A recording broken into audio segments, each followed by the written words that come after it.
Amazon has everything for back to school. Zebra lunchbox? Check. Cool Adidas gear like t-shirts, shoes, and backpacks? Check. Triceratops folders and pencils? Check. Laser Cat t-shirts? Check. Get your back to school shopping done now at Amazon.com/back-to-school and enjoy free shipping on millions of items. No need to leave your home or hassle with crowds. Amazon.com. No better place to get everything back to school from A to Z. Blog Talk Radio. Alternative facts.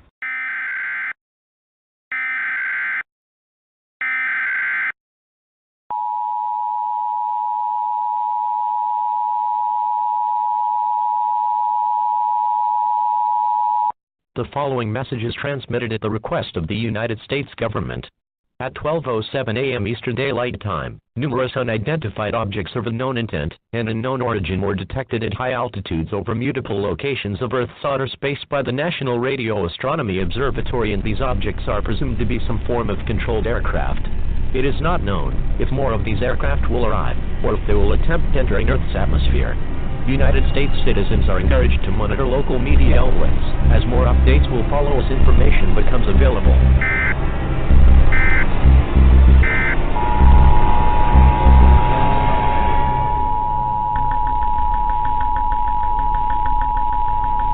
The following message is transmitted at the request of the United States government. Attacks by the undead have been reported in several states across the country. The dead are rising from their graves and are attacking the human race.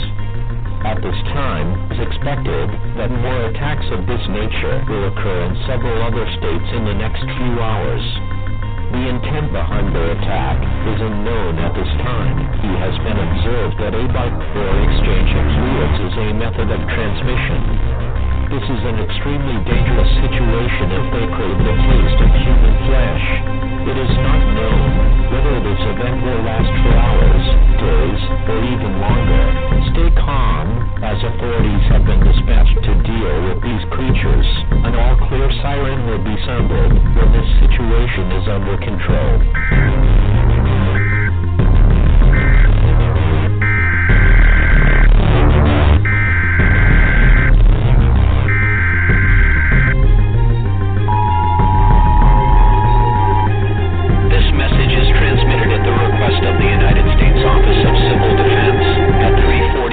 Pacific Standard Time, nor is detected a long-range nuclear missile launching. This missile is believed to be headed in the direction of all residents within a 400-mile radius of this area should seek a fallout shelter immediately.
Welcome to Within the Chaos with your host, Rodney the Viking Shortridge, co-host, Melinda the Raven Jackson. Want to give a big old shout out to the Facebook paranormal groups that allow us to post our shows on their pages and helping us to get the word out about all of our guests.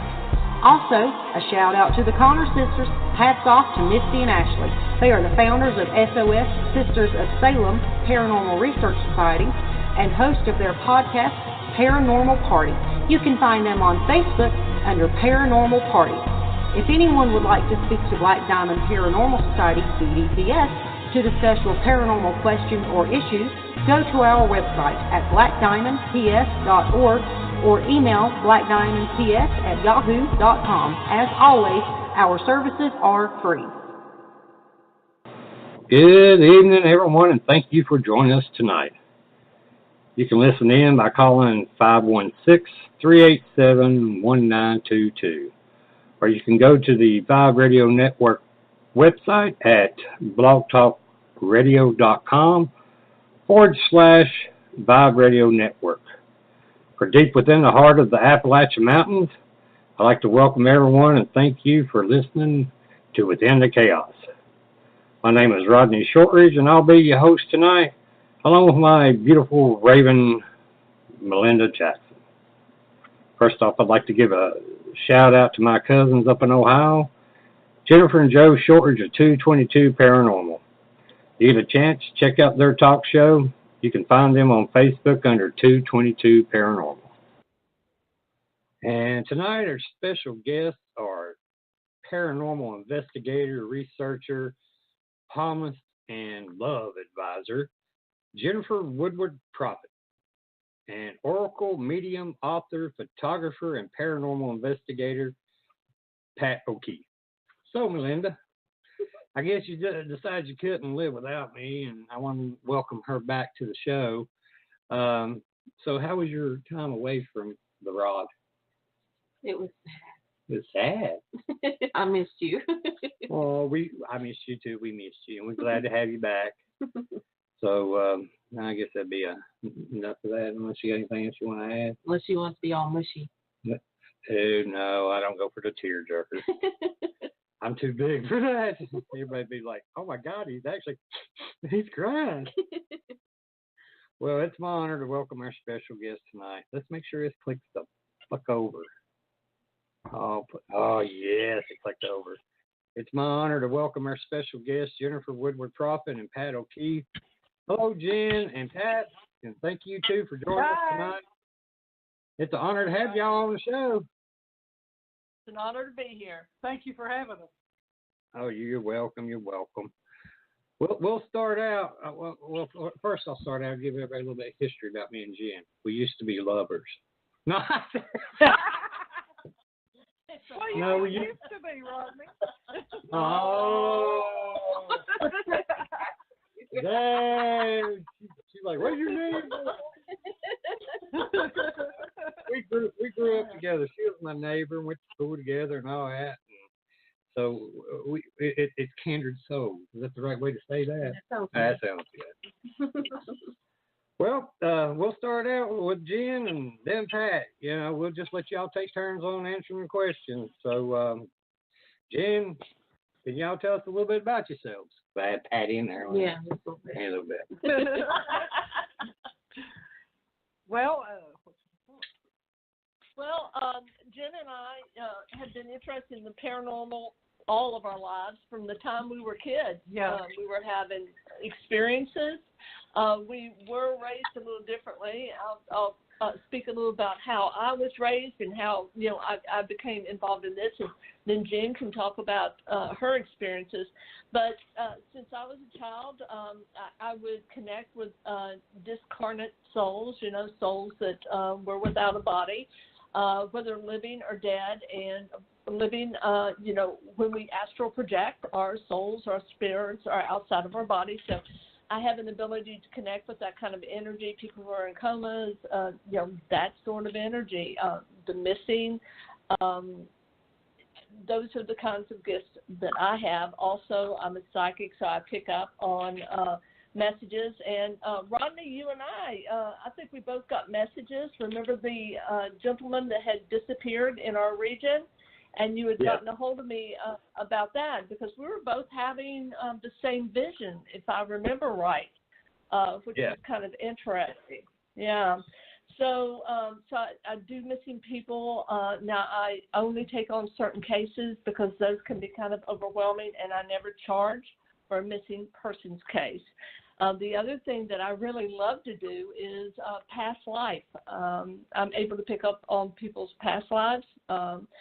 And, connect that with things that are going on in this life that they may not understand or may be confused about. And it can be answered oftentimes with things that have happened to us in our past lives.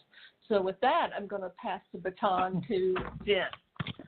Well, my paranormal experience was started when I was a young kid, of course, seeing things. and that most normal people don't see. And then I would communicate with them. And as I got older, I got more interested in haunted locations, and then, of course, found my psychic abilities and started learning how to use those. And so that's where I am now. I'm still working at it. And about 3 years ago, Jen and I launched the Full Moon Caravan, and we travel all around the country, giving readings and connecting with people, and have found that we really are healers. In fact, that was brought to our attention by someone that we met when we were out reading, and we didn't even see that about ourselves. We were in Atlanta. We were in Atlanta, Georgia, and this gentleman came in, and he said, I didn't know why I came today until I saw you, and I was here to give you a message, and your message is that you are healers. And so that really launched us or made us even more passionate about what we do, because we really, really do enjoy watching the messages that are given to us help others. Oh, cool. So what particularly got you all into the paranormal world? Well, go ahead, Jen. Okay. I was interested because when I was around, I guess, 3 or 4 years old, I started seeing blood in the bathroom at my grandmother's, my great-grandmother's house. And I would come in and say, Mama, there's blood in the floor. By the time she'd get there, it'd be gone. Well, then by the time I was like 5 or 6, I saw somebody had drew, I thought it was my sidewalk chalk they drew around it.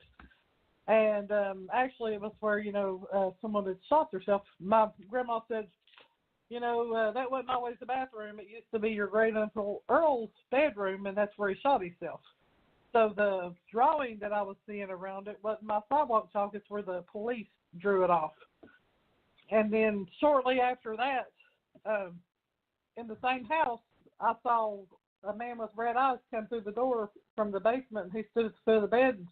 I don't even remember what he said to me, but I stood up in bed and said, "What do you want?" And scared my grandmother to death. She came running in there. "Who are you talking to?" I said, "The man with the red eyes."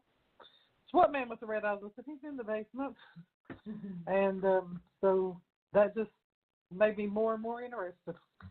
With me, my first experience, my father was in the Air Force, and we were in Alaska, and it was during the twilight month, or a couple of months where, it's constantly twilight. And so my mother had a little nightlight. I will never forget it. And of course, even though the curtains were drawn, there was still kind of light coming through the window, kind of this mottled, the twilight light.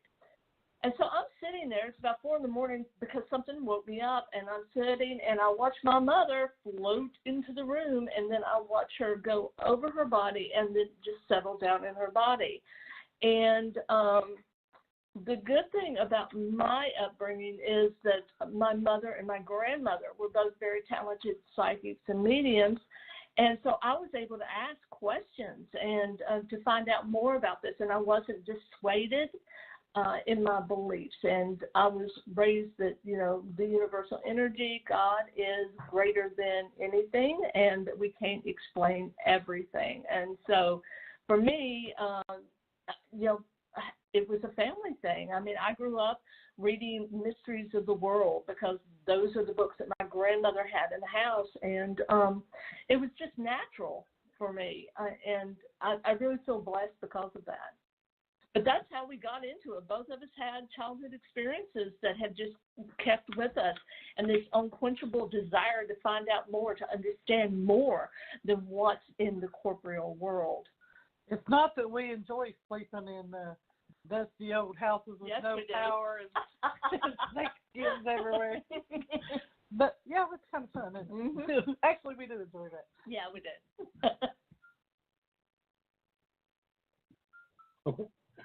Hello, ladies. My first question tonight is, have you ever had any unexplained or paranormal experiences that has left a significant mark on your life? And if so, can you explain those? I would have to say that, yeah. And in both a positive, in a positive way, the things that have been really positive for me are on the psychic end of it, not the things that simply happened to me because of the upbringing I had. I just expected unusual things to happen. And so that really didn't have much of an effect on me, even though it was pretty consistent. What has had an effect on me is the way that I've been able to reach out to help people. The other day, a couple months ago, a woman, and I usually do not take on animal cases. I just don't expend my energy in that direction because I'm not led that way. But a woman had called me, and her sister had lost her dog.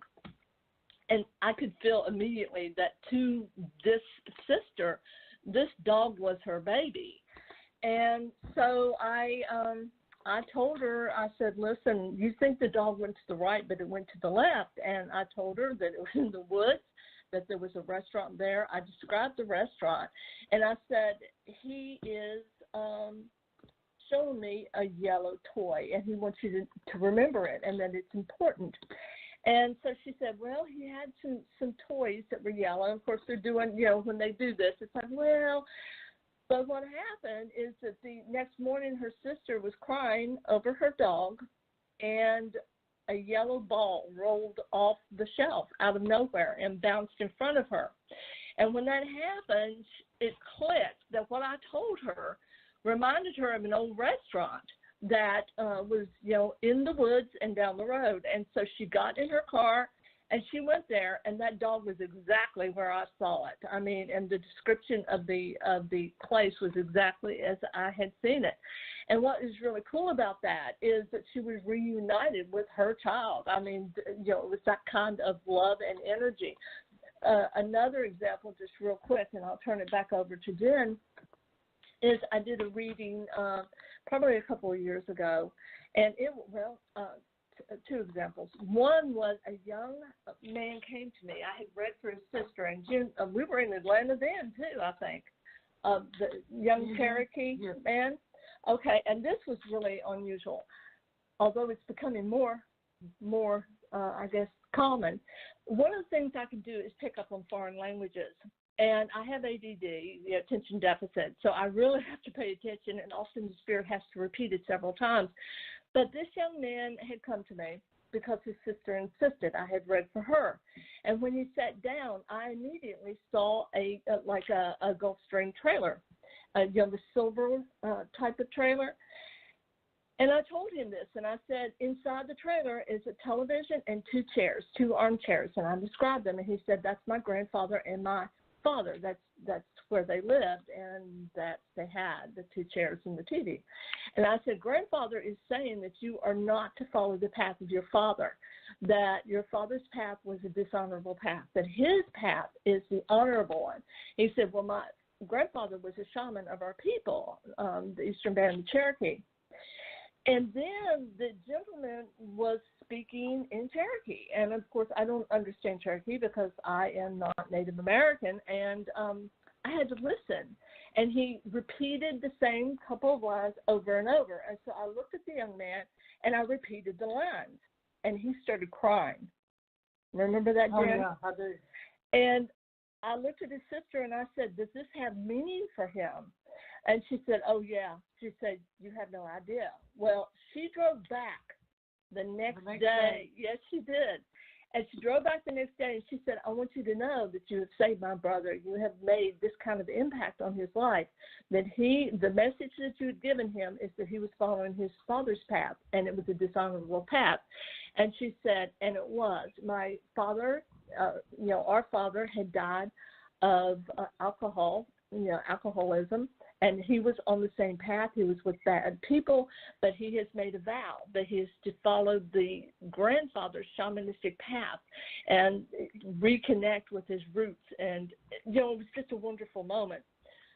So another quick example, and I'll switch it over to Jen. A woman had gotten in touch with me, and there are certain people that I know are brought to me for a reading. I mean, it's just God's will. And I told her I would read for her because she said that she was destitute, and I could feel that. And so she called me, and I started reading. And all she said to me, she said, "I'm just worried about my mother." And, of course, her mother was on the other side. Well, immediately I felt like this metal in my mouth, and it was oily. And I went to my spirit guide, and I said, "Are you sure?" Because I didn't want to just come out and say, "Well, your mother committed suicide by a gun," and she put it in her mouth. But I heard immediately, bam. And so I went back, so to speak, and I told her, I said, "Your mother committed suicide." I said, "She took a gun that just happened to be laying there next to the couch. She was in the living room." And I said, "And there was a man in the living room, and that's what you're worried about. You're worried that this man has harmed your mother." And I said, and he hasn't. She just wanted to rest. She wants you to know that there was no cognizant idea of she wanted to commit suicide. She simply wanted to rest. And she started crying. She said, "You're right." She said, "I can let go of my mother now, knowing that she, it was something that was an impulse. It was something that, she didn't plan. It wasn't a suicide per se. And most importantly, the man in the room with her that we thought may have hurt her didn't hurt her. It was her choice." And so it's things like that makes the impact. Things that happen to me, things that I see or experience myself, not as much, but it does bring me great joy when I can help others. Jen? I've had several paranormal things happen, but a couple that stand out. I'm not going to say any names because they could be listening. I was at Honecker Funeral Home, and this lady who had passed like a few years before was standing outside, and, it's somebody that I knew well, but I didn't see them very often, so it didn't dawn on me that she had passed. I was standing outside having a conversation with her, and she hugged me and everything, and she gave me a message to give to one of her sons. And so I go in to the funeral home, of course, that we're at her mother's funeral, and, late. And I go in and I say, "I have a message for you from your mom." I said, "She wanted me to tell you that the paper that you're looking for is on the Bible that you and your wife had on your coffee table, and that Bible is in such and such box over in the storage unit, and that's where the paper that you have to have is." And he just looks at me and he said, "Jim, you sure you didn't talk to this lady's sister?" And I said, "No, I know the difference in them." He said, "Jim's mom's dead." And I went, "Oh, God, that's right." So I turned around and I told my mom, I said, "I got to go." So, we left Wednesday. 2 days later, he calls and he said, "I don't know how in the world you got that message." He said, "But that paper was exactly where you said it was." And he said that it was something that, they had to have it. Or, it meant a whole lot of money to them. If they didn't have it, they wouldn't have got it. So right. I have no idea what the paper was, but I just knew where it was because she told me to tell him where it was at. And then there's another one actually two more that stands out. One, my Aunt Annabelle, she's my great aunt. She had been in the hospital for about 2 weeks, and they had a song, CD right above her head, her favorite song. She hadn't spoke in over 2 weeks, and I could feel that it was getting to the end. So, I was over there seeing her, of course, paying my last respects and everything to her. And anyway, we were in there, and the whole room, there was like probably 8 or 9 people in there, and they were just yap, yap, yap, yap. Everybody was yapping. And I look over, and I see my great-grandmother standing there rubbing Belle's hair. And so then she comes over, and she puts her hands on my mom's shoulder. And so I'm sitting here watching my great-grandmother, who passed when I was 9 years old, walking around this room. And she goes back over where Belle is, and she takes her hand, and I'm standing there watching it. All of a sudden, Belle rolls over, and she says, "You see her too, don't you, Jim?" The whole room went dead silent. She called me out right in front of everybody. And I said, "Yeah, Belle, I see her too." And so everybody just stops and, talking and starts staring at me. So I tell my mom, I'm going to go. So Mom follows me to the car, and she wants to know who's there. And I told her, who it was. And I said, Mom, if you've got anything to tell Annabelle, you better tell her tonight because in the morning she'll be gone. And sure enough, she passed that night. And then her sister, Eileen, when she got ready to pass, my great-grandmother came for her, too. That's the last time I saw my great-grandmother. But when I was a little girl, she used to be with me all the time. And she would, she had to hide herself when I was real young because I would, just talk to her, and she said people's going to think you're crazy. So, I'm going to, if you need to talk to me, I'll be at the well house. And she said, just come to the well house. That's where she used to sit me up when I was a little girl, and we'd talk. So anytime I needed her, I'd go to the well house, and she'd show herself to me again. I knew she was there because I could feel her, but she wouldn't let me see her, except for those last few times. Mm-hmm. Well, Jen, us growing up in there at Grove, did you ever have any paranormal experiences there, or did you feel any negative paranormal things there? Because I know when I used to go up on top of the mountain all the time, I'd always see this man that would follow me on the other side of the valley that goes up through there. And I told Dad about it, and Dad told me, he said, well, there should be nobody up there. Just ask them who they are. And when I did, finally went back up there, and sure enough, that guy was following me on the other side of the valley. I stopped and asked him, I said, who are you? And he just smiled and disappeared. Did you have any experiences like that around there? Up in Roslyn Camp. You remember Roslyn Camp? Yeah. We used to play up in those woods there, and there was always a man up there, and he would always want us to sit in a circle. Uh-huh. And there was he had rocks around in a circle, and there was 4 or 5 of us that would go up in there and play, and he always wanted us to sit around that circle. So, but that's, weird to me over there. Yeah, they had a lot. I'm sorry. You remember Ruth's store building there? Yeah. I used to see a woman in there all the time. I know I've seen my grandfather, Papa Shortridge. I was out there at the house.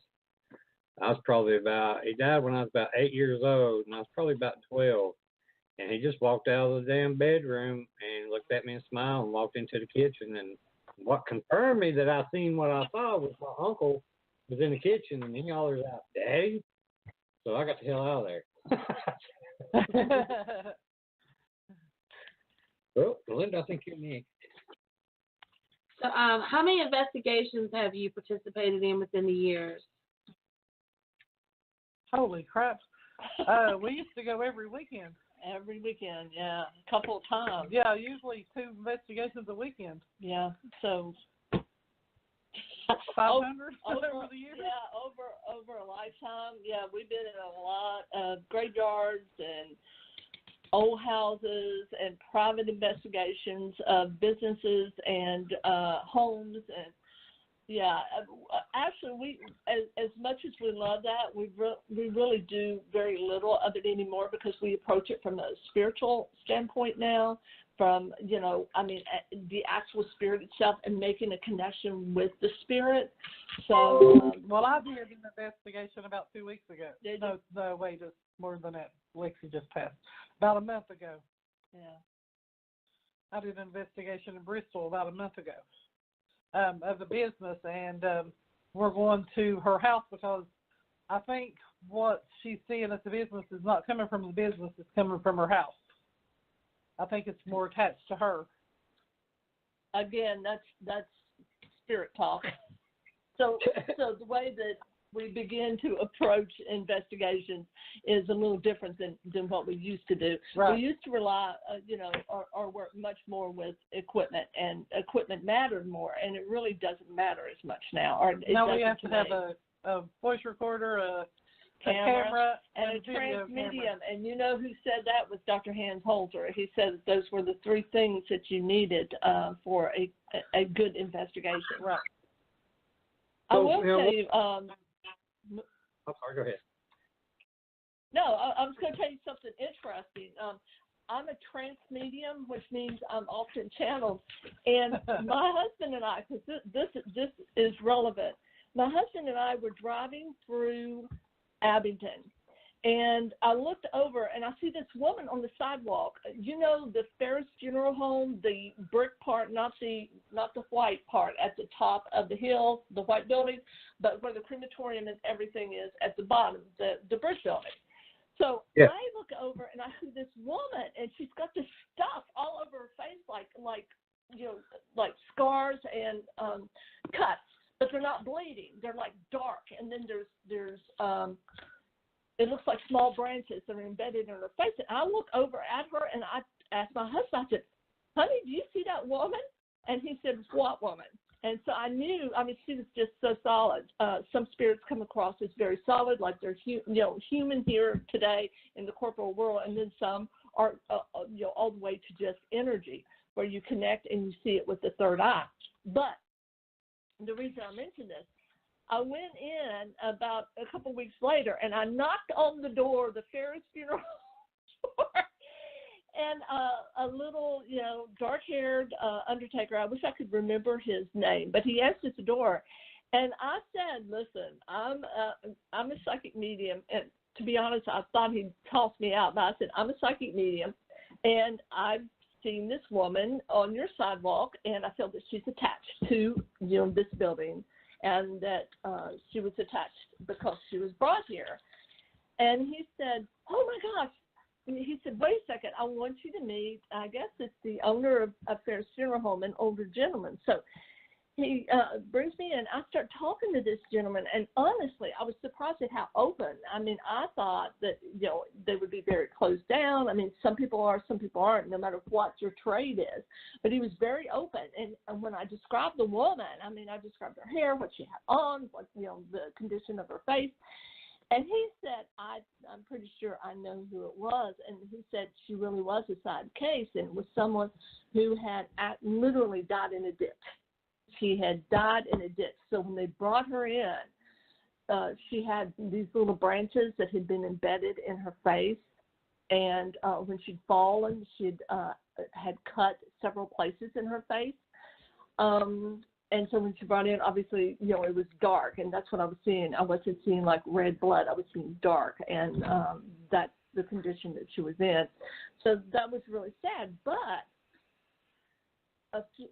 just recently, Jennifer's beautiful daughter, Lexi, had passed, and we needed to get the video working, to honor her life.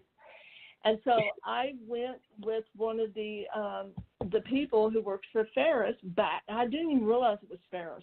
We went back, and I said, "Oh, my gosh, I've been here." And I said, it was a woman that worked there is who I went with. And I said, "Oh, my gosh, I have been here before." I said, I'm a psychic medium, and I talked with a couple of people here. And she said, "Oh, my gosh," she said, "was that you?" And I said, "Yes, it was." And she said, "Well, you told," and it was the young male that had opened the door. And I could go online and find out what their names are. But anyway, the young man who had opened the door, and you told him that he was sick. And but it was something that wouldn't kill him. And I'm like, "I said that?" She said, "Yes, you did." A week after I had told him that, he had to he went to the doctor. He wasn't feeling well. And they found out that he has a rare blood disease that will not kill him, but it does make him sick. And he wasn't even aware that he was ill prior to that. So, our lives are interesting. What can I say? But, it kind of took a ballsy attitude to go knocking on the door to talk with these people, because honestly, I did not know how I would be received, but they were very welcoming. I was surprised. So what are your techniques during an investigation, and what type of scientific study or tools do you use?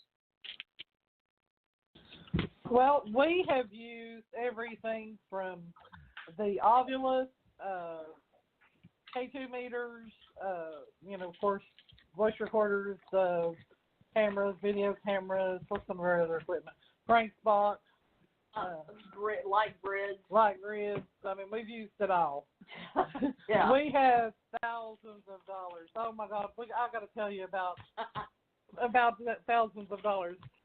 I know you all heard of the rectory in Sedamsville, Ohio, right? Yeah. Okay. The first time that we went down there, it was me and Pat and Adrian. And so we go down there, and we're waiting for them to come and let us in. We're out walking around and everything. Well, this guy comes to let us in, and he starts looking around, and he said, "Where's the guys?" And we're like, "What guys?" And he said, "It's just you three girls going to investigate?" And we're like, yeah. No, we said, no, it's us three and Smith and Wesson. Yeah, pretty much. But anyway, he says, "Do you all not realize that y'all are in the hood?" And we were. I got to tell you. Look, can I go ahead and finish telling? No, I just want to tell this one part. I'll let you get into the ghosty stuff. All right, this was really cool. The reason we were there, I was writing for Ghost Voices magazine out of the United Kingdom, and so we were there to get a story. Well, the next morning, right, we get up early. Did we go to bed? Yeah, I guess we did for a few hours. So anyway, there was a guy on the stoop, and I said, "Hey," I said, I need to interview some local people. He said, "Well, I haven't been here very long, but the guy over there has been here the longest of anybody on the street." Well, I look over, and there's a big old U-Haul right outside his door. He said, "Well, you better get over there." So I walked over, and I introduced myself, told him why I was there. I said, "Well, why are you leaving?" He said, "I'll tell you why I'm leaving." He said, "I'm tired of waking up in the morning and having to step over a dead body." And I'm looking at him, and it's like, oh, my gosh, because about 1 o'clock in the morning, about 1:30 in the morning, we were up in the bedroom on the second floor, and shots rang out, I'm telling you, right below us. I mean, right on the sidewalk. It was so close it did not hit the floor without even thinking. I mean, it was. And pulled air guns. And here's the insane thing about this is they are so afraid, even though this is in the hood, that, let me tell you, I checked on prices. I asked a guy what I could buy a house in that neighborhood for, and he said about $7,000 to $11,000 for a 3-story house. Yeah. So it's insane. But they had on the outside of this building those beautiful imitation gas flickering lights made out of brass that sit out there because nobody wants to get near that place. Then when we were inside, they had an 18th or 19th century clavichord, and nobody touches. I mean, it is amazing. We were outside taking pictures. We had all this equipment on us. At 2 in the morning. Yeah, and there's this car that comes by, and it's bouncing up and down, playing that rap music and stuff. And he looks over at us, and he stops, doesn't he? Yeah, he did. And I said, 3 women. Yeah, but I said, "Follow me." And it was like we were a bunch of ducks in line, and we just walked without looking left and right. And back when he saw where we were going, he took off. He did. He kept rolling. That is a truth, man. And we went to stay one night. We ended up staying 3 nights, didn't we? Yep. Oh, my God, it was amazing. It was. And we've got evidence up on. Yeah, it's got on YouTube. And they should be able to go to the rectory. I think they've still got their webpage up. Probably. Some of that, because I know the one, we got a dog that actually appears in front of the camera. There's nobody in the room, and what looks like a window with glass in it isn't. It's a screen, because we actually called back to Sedamsville to make sure it wasn't glass for a reflection of some sort, and she said no. She said that is a screen. Yeah, absolutely, because this dog appears, and it looks like a Yorkie or a Chihuahua. And we asked why, because it's famous for dog fighting. It's the site of one of the largest dog fighting busts in U.S. history. And so we said, well, why? Not knowing anything about dog fighting. And this guy said because of bait dogs, they would use these small dogs and toss them in to get the bloodlust up. And so they would often separate and keep the small dogs in a different location, like the attic. That's what we called it. That's right, away from the large dogs. I mean, it really was sad. The inside of the closets, they had these horrible scratch marks where these dogs chewed and but the ghost stuff, I'm giving back to Jen. Then we, at the same place, we caught what's it called? We got the shadow figure, the pumpkin head. Oh, yeah. We caught a pumpkin head shadow figure. Wait. It's better than that. Not only did we get this thing, I've got a series of about 10 shots that show it.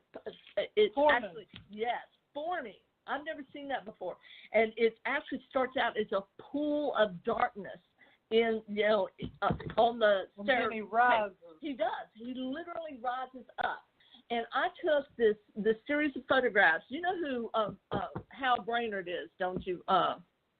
Yeah. Rodney? Yeah, sure do. Well, he's a famous photographer in our area. In fact, he's famous in the United States. There's a building in Chicago that they actually created a section of that building around one of his landscapes. He's absolutely, an incredible photographer. But I took this series of photographs to him, and I said, to me, the way the shadows fall in this, it doesn't make sense to create something like this. And he took a look at the photographs. He said, it doesn't make sense to me either. I mean, that should not be happening unless it's independent of any light bounce in the room. It's awesome. Yeah, it's awesome. And then you see it step out of frame. You see it completely stand up, and then it steps out of frame. And then also at the same location, this is why we stayed 3 days. We kept getting great stuff.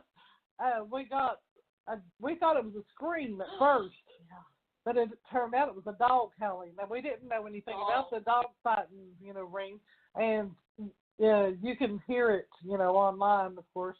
But it was amazing, wasn't it? It was. We were at the top of the staircase, and it starts off in the background. In fact, if you listen, you can hear a man's voice. And he imitates what I say. I forget the word, but I say a word, and you hear him, like if I said dog, he goes, dog. And then all of a sudden, like way in the distance, I swear to God, it's like interdimensional. You hear this low, starting to scream, and then it just gets higher and higher until it's a crescendo. And it literally flows, the sound literally, it was like through our being. It was incredible. Before we figured out what it was, me and my big mouth, I go outside the building thinking it might have been somebody outside screaming. And we recorded her. Yeah, and they recorded me. Mm-hmm. I screamed as loud as I could scream all the way around that building. She did. And first off, none of them buttholes came to check and make sure I was okay. Are you kidding? No cops came tonight to see that the shots were fired. We were waiting for the cops. No cops ever came. Oh, and then we found out that cops don't come there after dark. That's right. But anyway, I went outside and screamed as loud as I could all the way around that building. Yep. And they couldn't even hear me inside. No, you could barely hear her. And the thing is, this is a Victorian-era building that was built during the Victorian era. They used the thickness of the bricks that they used 9 inches thick. Yeah, it's a well-built building. It's for sale, by the way. I just saw it, I think, on Realtor.com. They've got the old church for sale. I don't think the rectory is for sale, but the old church that's next to it, is for sale for very little, of course. I forget how much it was. We even chased some last priest down from there. We did. I was determined to get that story. So his name was Father Kennedy, and we went, where did we go, Cincinnati? Yeah. Yeah, we went to Cincinnati to like a retirement priest place looking for this man. So he calls me back. And I interviewed him over the phone, and he said, I really thought about this before I called you because I don't believe in that, yada, yada, yada. And so I started asking him about things, and I was able to get at least some good information out of him. But, yeah, he wasn't about to, to buy into that particular thing. But it was interesting. It really was. Wow. Well, have either you two had any experience with demons? And if so, can you explain to everyone, what that experience was and what your we had Pat and I together had one at Old South Pittsburgh Hospital.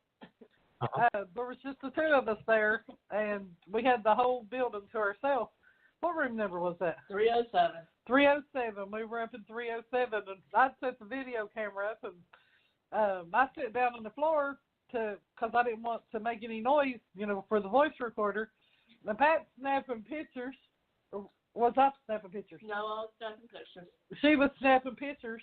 Oh, I did. I had my camera too, but I was letting her take the pictures because I had the video camera set up.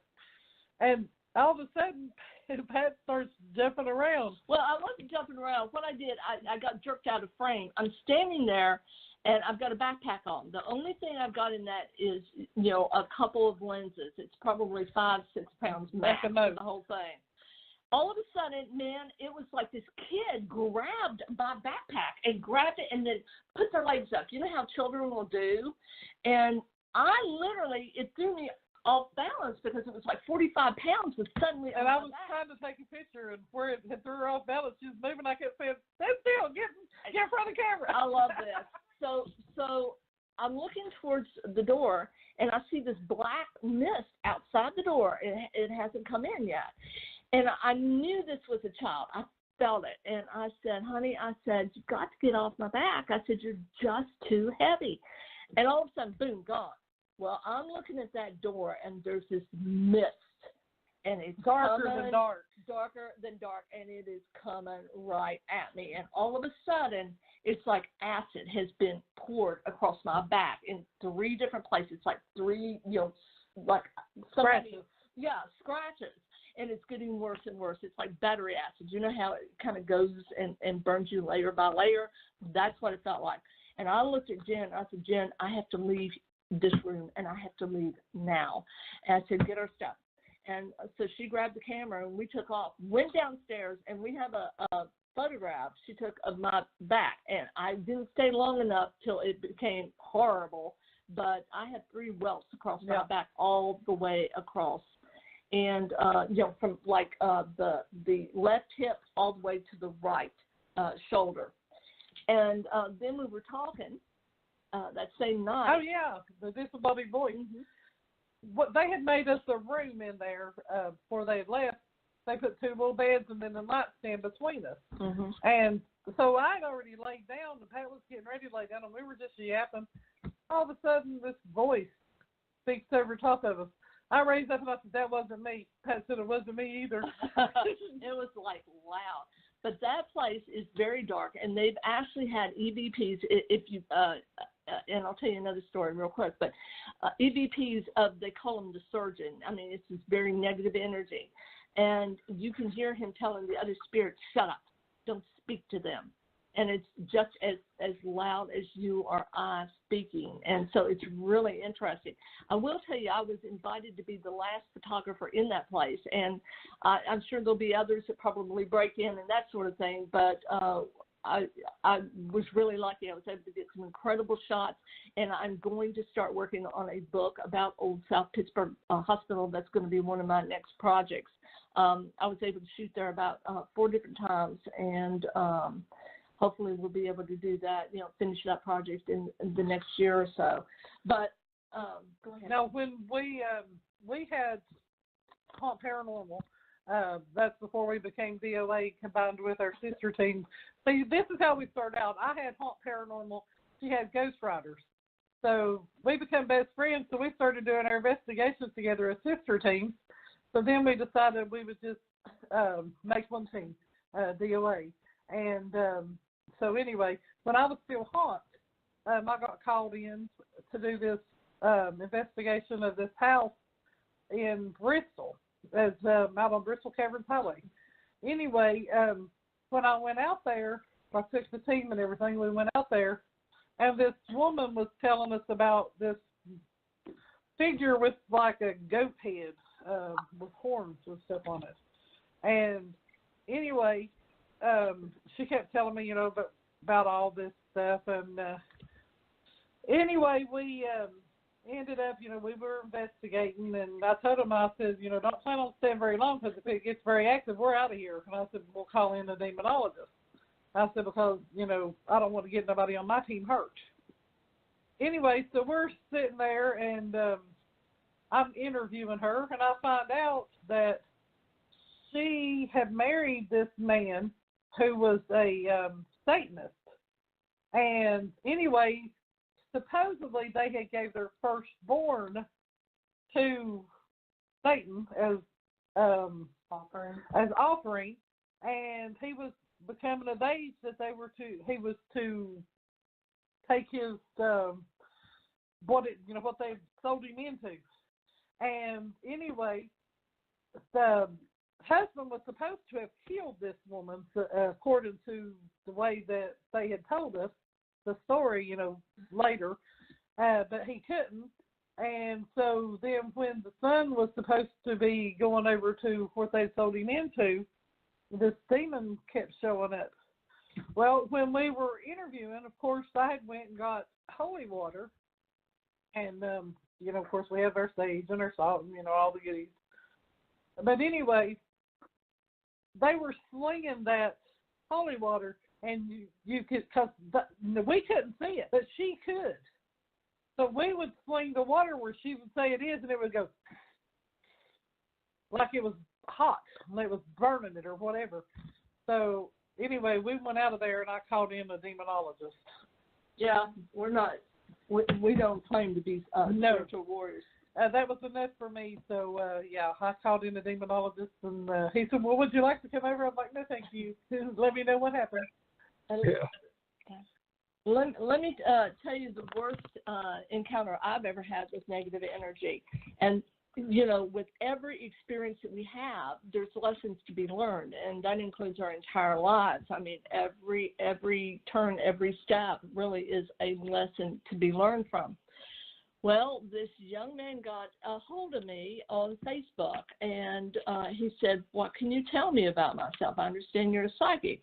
And I saw this blackness, and out of this blackness, this dragon's head rose up, and the neck whipped back and forth, and it had antennas, and when it opened its mouth to scream, it was yellow. I'll never forget that. It had a red tongue, and I heard, my name is, and I don't do words of power, but it starts with the LEV, and people know it well from the Bible. And I told him, I said, I described what I saw, and I said, it says its name is, and I said it. And he said, well, that makes sense. I'm a Satanist, and I have his sigil, his symbol. I have my bed on his sigil. And I'm like, I can win this young man over from the darkness. I can try to save him, which my lesson here was hubris, to think that I could help someone who clearly in the end did not want to be helped. So I was hired to come and do a gallery reading in Whitesburg, Kentucky. And so I go there, and instead of a gallery reading, for some reason, it was like they didn't understand it was supposed to be a gallery reading. So I end up reading because I try to help people from 7 p.m. until 4:30 in the morning. And my last reading was, guess who? It was our young Satanist. And so I get in the car, and I start up the road, and I see something in my peripheral vision. I have great peripheral vision, by the way. So I look over, and outside the car is this maelstrom. Imagine you when you see on weather maps, when you see your hurricanes forming, that same sort of energy, that incredible, chaotic energy, only it was blacker than black, and it's outside the car. And I'm like, oh, my God, because I personally had never, ever seen something that powerful. And I'm like, I start to throw up, because when you connect with really negative energy, especially if you're following a really positive path, think about that. They don't play well together. So I start throwing up. And I wasn't going to stop, so I just grabbed a bag that was in the car, and I'm just going up the highway sick. Well, all of a sudden, it's gone. And I'm like, whew, that's great. So about 5 miles up the road, and if you've ever been out of Whitesburg, Kentucky, we are talking some pretty secluded driving. And so 5 miles up the road, I see this mass in front of the car, and I'm like, I'm going to die. If I go through that, something really, really bad is going to happen to me. And so I am so violently ill, and I can't stop, and I have no idea what to do, so I start to pray. And I said, please, help me. That moment, it was like I passed out. I have no idea what happened, but when I came to up the road, still driving, all of a sudden I'm back, it's gone. And I felt right before I was transported or just put somewhere safe for a short period of time, I felt this powerful positive energy. It was like, and I knew it was an archangel. There was just too much energy, too much power there. And so when I woke up, I was back to where I was supposed to be, several miles up the road, and I was sick all the way to Abingdon that night. I mean, that was the only time I have ever been terrified in this field. And I have to admit, I was terrified because I knew if I went through that something really, really bad and permanent was going to happen to me. So, I've had several encounters. One is when I was, a woman came and sat down, and I looked at her, and there were all these voices. And I said, my first instinct was, well, you have a lot of energy with you. You have a lot of ancestors. And so I start to connect, and all of a sudden I am like in this blackness, and I'm just floating there. And I'm hearing these voices, like hundreds, thousands of voices. And then all of a sudden it was like, my spirit guide was with me, and I understood. It was the voices of the fallen. I was floating in the void. And with that realization, it's almost like, imagine having somebody come out and then jerk you back. And as I was jerked back into my body, I was having all of these visions, and it's like video and photographs, et cetera, et cetera. And when I land back in my body, I look at this woman. You've worked, and at the very same time, she said, I played with the Ouija board, because I said, you've worked with the Ouija board. And she didn't know what she was doing. It was not her tool. She just opened up the vortex. And I looked at her, and I said, let me tell you what's happening. I said, because I had seen it all. I said, you are having things thrown at you in your own home. I said, and you're hearing scratching and pounding on the walls. And do you know what she said? She said, well, yeah, but I'm kind of getting used to that. And I told her, I said, listen to me. I said, what has been introduced into your life is older than time as man knows it. It is waiting for you to become weak in mind, body, and our spirit. And when that happens, it will own you. This is not oppression, and I've seen oppression on multiple occasions. This is not oppression. This is a demonic, a negative energy that is intent on possession. And I asked her, I said, who would you like to see? Do you want to see someone who is a traditional spiritual warrior or someone who is a modern-day demonologist? But I told her, I said, you need help, and you need help now. So, and there's, we've been to a graveyard where I hear those voices, and it's always to the left. So for your listeners out there, if all of a sudden you're hearing a lot of voices, or if you're getting advice from something that's coming from the left, remember there's a reason that your grandmother, if you drop salt, would tell you to pick it up and throw it over your left shoulder, because that's where negative energy tends to gather. So anyway, that's our experience. You have more? You have one more too. Which one? You have the guy in Bristol with the.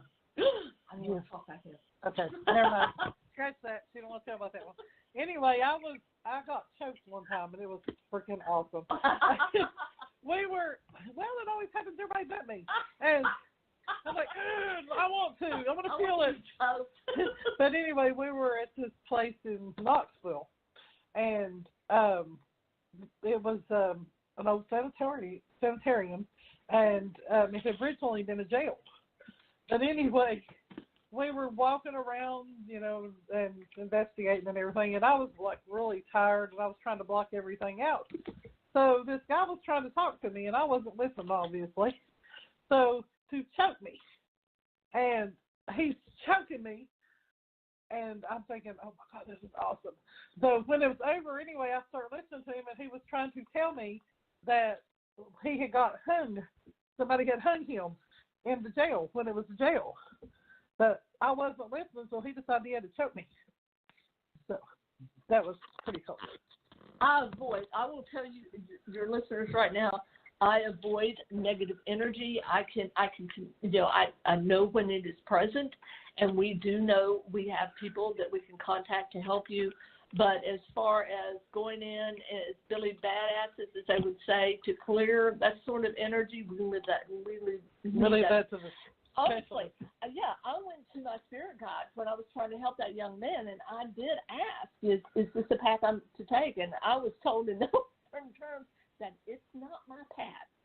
My path is to assist in other ways. Well, okay.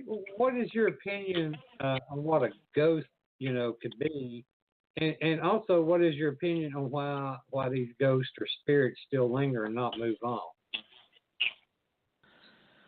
Well, I have a theory, and my theory comes straight from the Bible. It says, on Judgment Day, the trumpet shall sound, the dead will arise, and, of course, go on. Well, what are they doing right now? They're lingering wherever they want to be. And just losing my daughter, she died on the 14th. We've already saw her. My grandson actually saw her today. They were in Myrtle Beach, and that was Lacey's favorite place. And they were going to the pavilion, and he's 2 years old, by the way, 2.5. And nobody's there but Mom and Dad and him. And he keeps saying, Mama, can we ride the rides? So she says, sure, you can ride the rides. So she pulls in there at Broadway at the beach, and she opens the door and gets him out. He reaches his hand back in and says, come on, Lexi. My mom about fell over. Mm-hmm. And Mom said, what do you mean, Lexi? He said, Lexi wants to ride too. And Lexi would have wanted to. Oh, yeah, she would have too. She'd probably beat him out of the car. Okay. But, yeah. Well, I wanted to, I didn't want to bring that up unless you brought it up. And, Jennifer, I am so sorry for that, for your loss of your family and all. She was amazing. She was. She was a sweet soul. Yeah. And, we did notice at the funeral, because we look at death a little differently. She wasn't there. She wasn't. She was nowhere to be seen, and now we know why. And she was at the house. I knew she was at the house. Because that's where she would have been. Yeah. And she was waiting for us to come back. It's interesting. When you are like us and you deal with both the living who are connecting with the dead and the dead themselves, it becomes a lot less scary. People are so afraid of death, but it's really nothing to be afraid of. The process sucks, just like being born. And in the Bible, if you remember, it says, to cry for those who are born and to celebrate, to have joy for those who have crossed. Well, with Lexi, do you know where the tunnel is in Honecker, Rodney? I'm sorry, what? Do you know where the tunnel is in Honecker? Yeah. The first time that Lexi, I had been taking these kids on investigations since they were big enough to pretty much walk. Mm-hmm. But anyway, the first time that Lexi really, really showed interest, other than saying, you know, she had the gift, she could see dead people and talk to them and stuff. But other than that, first time I had ever seen her want to capture evidence was at that tunnel. She gets her little voice recorder and her flashlight, and she's walking through the tunnel. And she said, "Is there anyone here who wants to speak with me?" Now, remind you, she is on a 4 to 5 year old level mentally, and she had saw us investigate so much she knew how to do it. And wow! So I knew if she could come back, she would, because she knew that we would be looking for her to come back. And before Mom and them saw Lexi, I saw her at the house. She was just like a shadow, though. She walked by the door, but I knew it was her because of the feeling. I could feel her. And so I don't think we saw the last of Lexi. I think she's going to be around for many years. Oh, yeah. Well, what is the best evidence that y'all have ever captured, you know, as far as audio, video, or still camera? Oh, we have some amazing stuff. At the MacArthur Inn, this is one of the good pieces. I got, what's her name, Gladys? Gladys is in the kitchen. And we were trying to investigate, you know, the place, and we had forced, you know, most of our team had abilities. So we had looked at pictures and stuff of people who had passed at that location.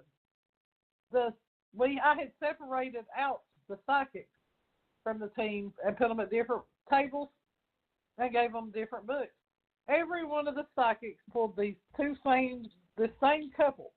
They all pulled that couple out. Tom, I think was his name. Anyway, so I thought, okay, you know, this is like 5 psychics drew these pictures out, the same picture, and they weren't even close together. So nobody knew what the other ones was pulling out. So I thought, you know, these people are going to be here. Anyway, found out that they had donated a picture of the Last Supper that was up on the 2nd floor. So naturally, I'm thinking, oh, they're attached to that picture. So I go up there and, you know, I stay at that picture for like hours trying to communicate with it. Nothing. Nada. So we come back downstairs, and I lay my voice recorder over on the piano. And we're all, you know, there just talking and everything. And Adrian says something about Tom and Gladys being there. Played it back. You hear this smart alecky man say, Gladys is in the kitchen. Agnes. That was her name. Agnes is in the kitchen. And so from then on, we knew exactly where Agnes was when we wanted to, you know, try to catch her, because she'd always be in the kitchen. But that was, you know, really good. I mean, that was Class A EVP. Yeah. One time, Jen and I were at Major Graham's mansion, and I was there. We were covering another magazine. What was it? That was Haunted Times magazine. Probably, before it closed. But anyway, we picked up an EVP that was really interesting. It was in the servants' quarters, and you hear a woman, and she sounds disgusted, and she says, "God save you, Jack." And, you know, I mean, and it was almost like he had been caught in the servants' quarters where he shouldn't have been. We also did, you know, the magic light. We've done that experiment, of course, and it was amazing. It went in sync with the obelisk. Remember that? Mm-hmm. And they kept asking about people who are historically known to have lived there. So that was like, what was her name? It wasn't Susanna. It was a different name, though, a very southern name, and she had been a part of the historical landscape of that and place.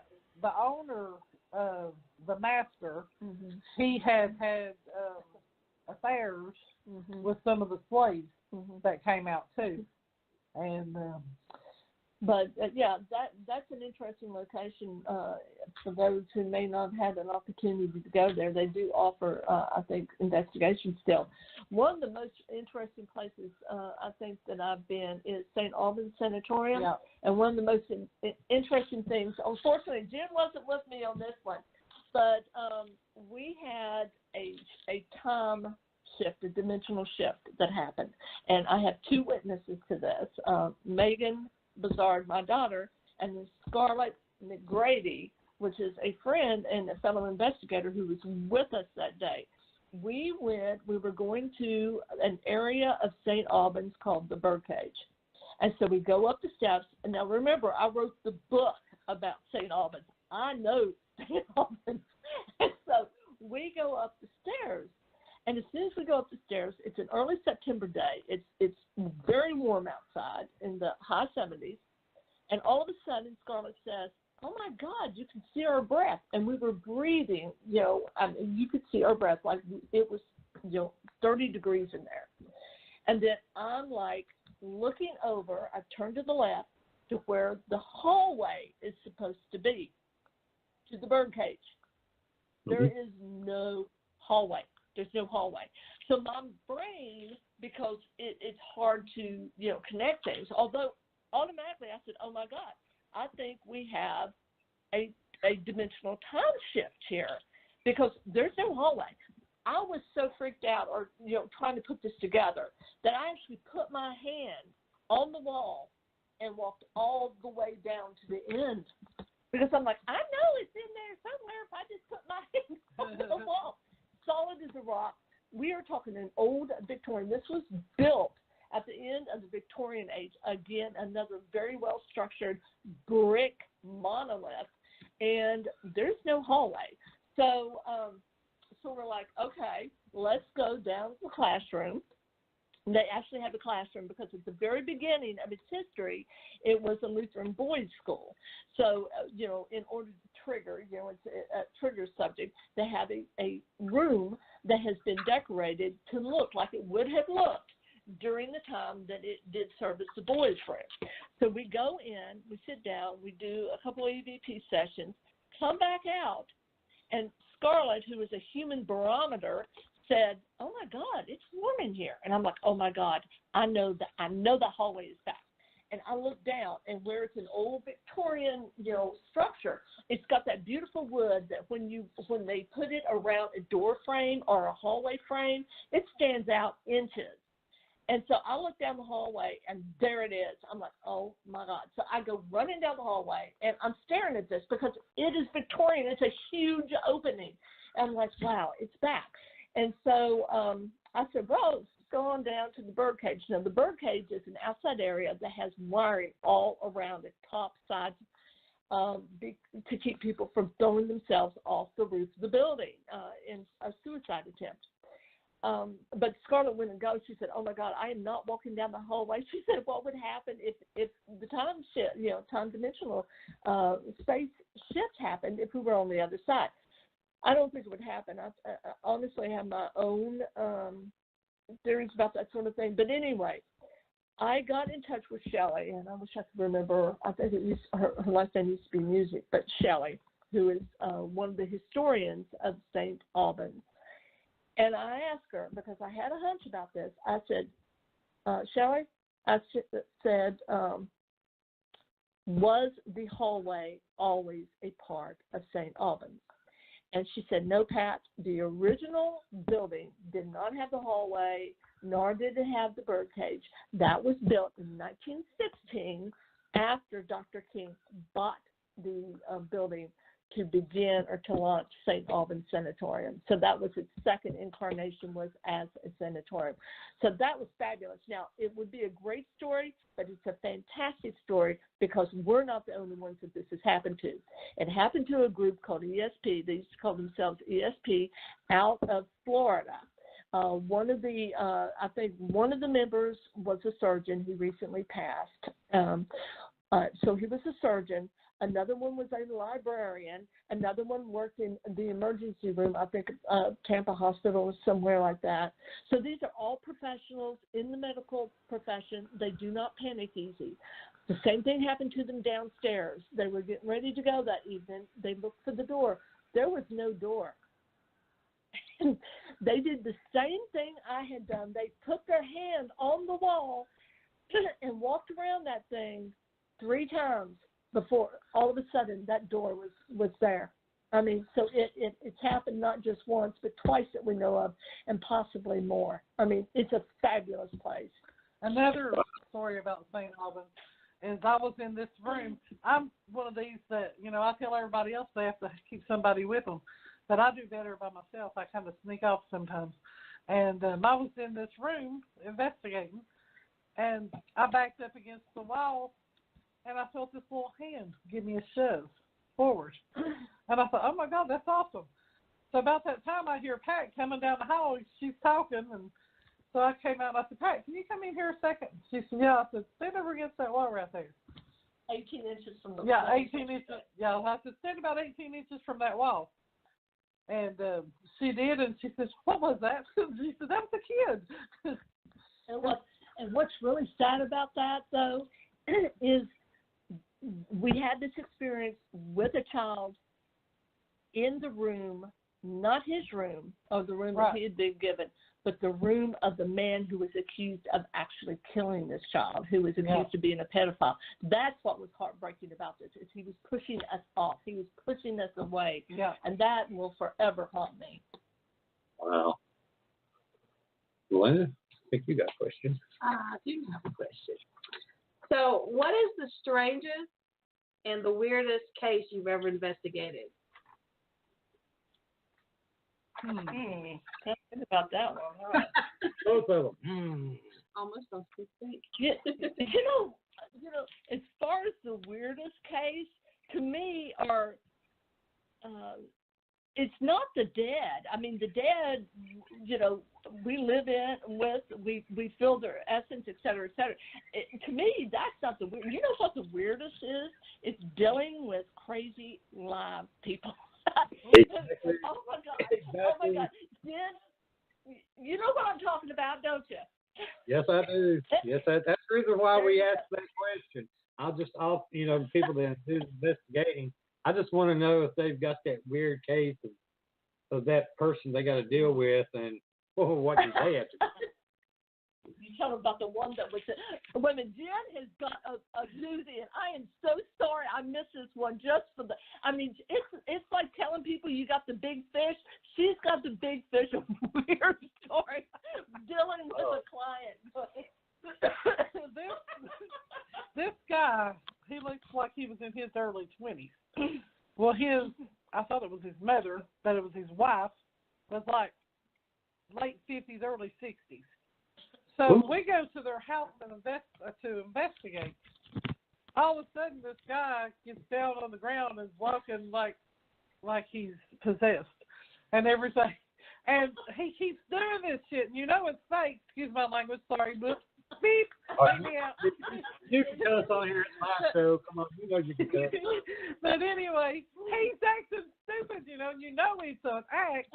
And he's getting down, he's breathing hard. And you remember the spirit that was on the demon that they called on what's that movie? Exorcist? The Exorcist. Yeah. That is name. Don't say it. But anyway, that name, that's who he kept telling me he was. And his wife is sitting there demanding me to get that spirit out of him. And I said, ma'am, I'm not an exorcist. And I'm sitting here thinking, what the heck am I saying? This he's not really, possessed.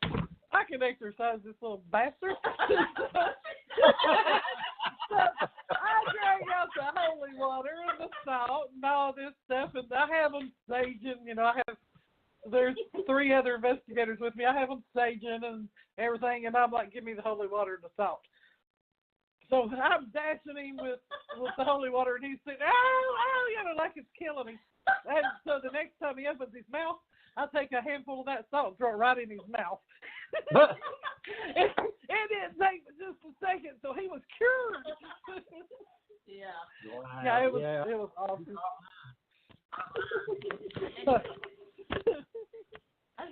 There's those cases. I'm gonna tell you, being who we are, and we can see people for who they are. It can be difficult. Like we had this one case, and there was this woman, and she was raised. I mean, this spirit, and she was raising Cain, right? I mean, raising Cain in this house, and so we go in. And I immediately see this woman, and she lets me know that she's the grandmother of the children in the house. And the stepfather, I remember her. Remember yes. that? And the stepfather is being mean to the kids. So the only person that was getting it, so to speak, was him. He was the only one being tortured by her. And, I mean, I pretty much told them. Mm-hmm. He needed to quit what he was doing because he was haunted, and she was attaching herself to him. She was going to make sure that he paid for what he was doing. I told Jen, I said, I can't go back there. And being, who we are, it's hard because you can't just go and point a finger. Yes, the grandmother told me that he's being mean to these kids. Now, social services go do something. So it can be really, really frustrating. I'll tell you another thing that is frustrating. We get this case, and we drive all the way to West Virginia to do this house. When we get there, it looks like Grand Central Station because there's cars everywhere. And when my haunt van pulls in, they start, waving and, motioning us in and stuff. And then they come out and want to help us carry our equipment in and everything. And I'm like, who the heck are these people? So we get inside, and I asked the person that had been invited us, I said, I thought I told you, that, you could stay here, but, everybody else had to be out of the house. And she said, oh, this is just a few of my friends that wanted to meet the ghost hunters. And so, we spend about 2 hours of investigating time trying to get rid of these people. Damn. Yeah. And I mean, I was pissed because I drove a long way. Yeah, some of them think. Mm-hmm. And then you get, you get clients that really do need some professional help. Right. I mean, they just do. Right. And you can always tell. Like we had one client that we went to, and everything she described, I told Jen, I said, she's a victim of sexual abuse. I mean, she was a victim because everything that she is describing is, is almost textbook in these cases. And it turned out that she had been. She had been abused by a family member, and that's what it was. It's almost like that because they're so attached maybe to that energy, that they live it over and over. It's really sad. I mean, there are some cases you cannot help them because the kind of help that you can bring is not the help that they need. Yeah. Oh, back, let me tell you, when we were doing when I did the exorcism. Oh God. That guy, we had this little boy with us. His name's Eddie, and he's redheaded, and he's real cute and innocent. Innocent. That's a good word. Very innocent. And so that guy starts going to him, calling him the Virgin. Virgin. I told Eddie, I think he wants to sacrifice you. Right. Virgin blood. There we go. But I don't know. I think dealing with the dead, as long as it is dead, is not an entity. Something that's never been human. They're a lot easier to deal with, I think, than the living. Remember at the rectory we told us we weren't worried about what was inside, the people outside's what we worried about? Exactly. It's true. Well, where do you two think the future of the paranormal and supernatural world is heading? The veil's getting thinner. Seems to be. Seems like more stuff is happening, and everybody's jumping off the bandwagon. They've already had their fun and now the only people that's left are diehard paranormal people. I will tell you, I think it's cyclical. I mean, if you look at the late Victorian era and the Fox sisters, the rise of spiritualism, because people are afraid, and they were afraid during that time because death was such a part of their everyday life. If you lived in 1830s England, in Liverpool, in the ghetto, and you would average 10 children, you would lose 6 of those children before they turned the age of 5. So death was a constant companion. It was something that they wanted to understand, to connect with. And, you know, that's why they had such beautiful gardens of the dead, like Highgate, and they called them the Magnificent Seven. And the way that the dead were buried prior to the Magnificent Seven is you had to be buried in a churchyard. If you were not buried in a churchyard, then what would happen is that you would be considered unsanctified. It was on sanctified ground. So if you go to England or to European countries and you go to an old church, the pathway may go be nice and flat, but to both the left and the right, you will have maybe 2 feet of earth above that. And what it is they would stack them on top of each other. Then they would take a pole and they would start poking into the earth. This is how, because these churchyards were were small. And so they would poke, and if it busted through a coffin, they would dig that person up, take them to what they called the eternal house, to be burned, to be cremated, right? And so after a while, they got the idea, well, let's have actual graveyards. And so they had these massive graveyards. So, death and the understanding of death is the same now. We have people that are afraid. I mean, if you look at Facebook, people are just going absolutely nuts. It's like people, I promise you, I can almost promise you that we're going to be here in a year or two. But people are afraid. Things are changing so rapidly that even people who are comfortable with technology have no idea where this is going to go. And if you look at the fiction, and I do, because fiction writers foretell the future. It's like they're given glimpses in some cases, like Jules Verne in To the Moon. I mean, he predicted that man would walk on the moon. He predicted that we would have submarines. If you look at 1984 and George Orwell and Big Brother and Fahrenheit 451 and this whole idea of knowledge in books, being destroyed, and yet we're seeing that because no longer are we dealing with books. We're dealing with data streams, with data information, and the gold of tomorrow is going to be information. There's no doubt about that particular trend. People are afraid, and so once again, they reach out to try to understand, what's more than this. How can I connect with something that I can connect with in a spiritual sense? Death is inevitable for all of us. I mean, we saw that when Steve Jobs died. And if you'll remember, the thing that was written about that his sister reported is at the moment of death, he looked around and he saw something and he said, oh, wow, oh, wow, oh, wow. So, yeah. Yeah. Okay. Next question will be, Jen, you're a palmist and a love advisor. Can you explain to everyone, what that entails and what you do for people? Well, when I read your palm, of course, anybody can get a book and say, okay, this line is this or this line is that.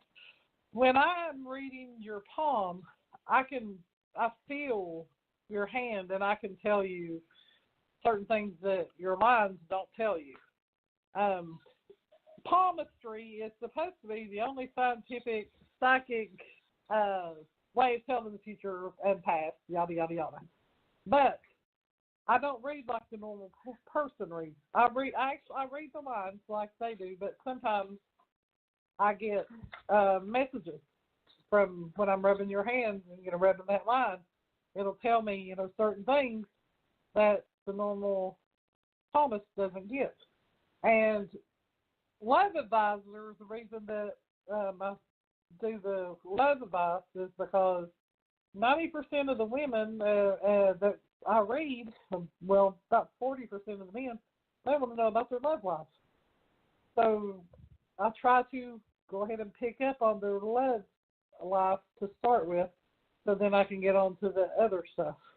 And, I mean, they'll ask me questions, and, you know, I try to get them an answer. And sometimes my psyche will give it to me, and sometimes he won't. It must, you know, it must depend on whether it's their time to hear it or not, or it's, you know, whether I'm able to pick up the message and deliver it. You know, I may not be able to pick it up from, you know, everybody. But usually I get messages from, you know, when I'm touching you. I don't.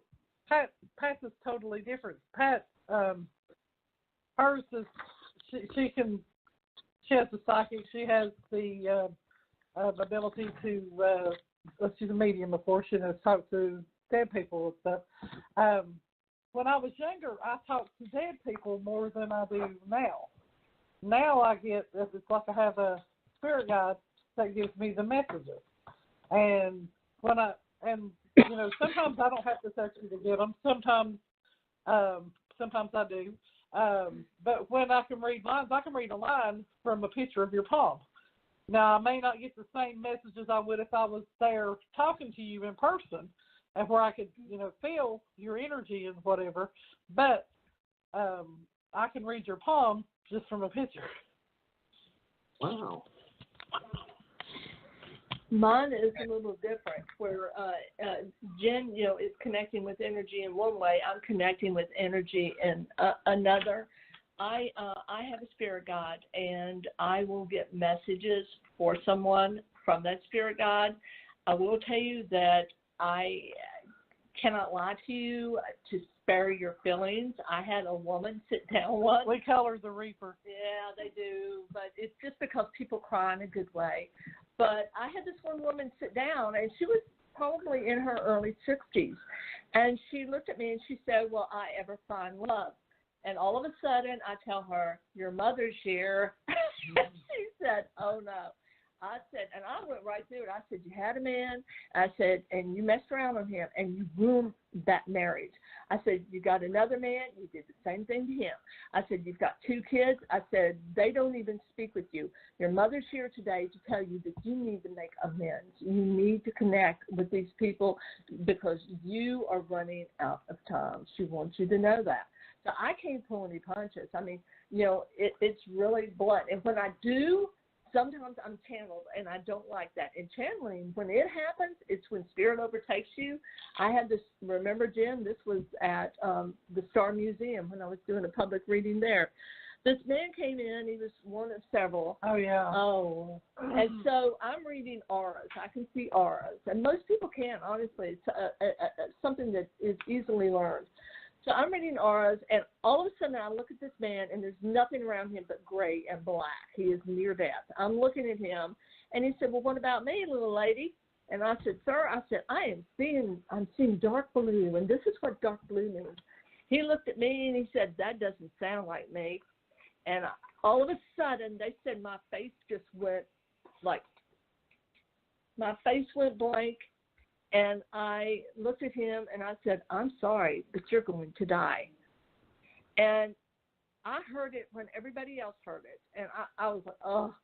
And the man said, "Little lady," he jumped up. He said, "Little lady," he said, "I know that." He said, "The doctors have told me I have 3 months." He started pounding his chest or hitting his chest, you know. And I looked at him, and I heard spirit say less. And because spirit, I'm sorry, you don't have a spirit guide. My spirit guide is angelic. They don't have conversations. I mean, if you read the Bible, they're soldiers. So guess what? They get the message. They give it to you. They don't sit around and chat about the weather. So I hear this, and I go to him, and I say, "Is it something I need to tell him?" And there was nothing there because he was at peace with it. After the public reading, he came to me, and he said, "I'm going to die. I know I'm going to die," he said, "and I'm going to die soon." He said, "And I want you to know that I was afraid and I had doubt." until I came here tonight. And he said, I'm not afraid anymore because I know there's something more. And that in the essence is why the feeling you can't get rid of. And let me tell you, amazing. Yeah, and let me tell you, this is not an easy path to take. It isn't. People watch these shows and they think, oh, that's easy. No, in the Bible Belt, it can cost you your job, and it almost cost me mine. So it can be very difficult. Wow. I think Melinda's got another one for you. Yeah. So, Pat, you're also an author and a photographer. What types of books do you write, and what types of photography do you do? I love anything in the paranormal. I love that sort of thing. I think that so many photographers are so worried about the way the light falls that they forget that the shadows have to be there to give it depth and to help tell the story. I love old architecture. That's one of my favorite things to do, and I love recreating like the story of a paranormal location in photographs.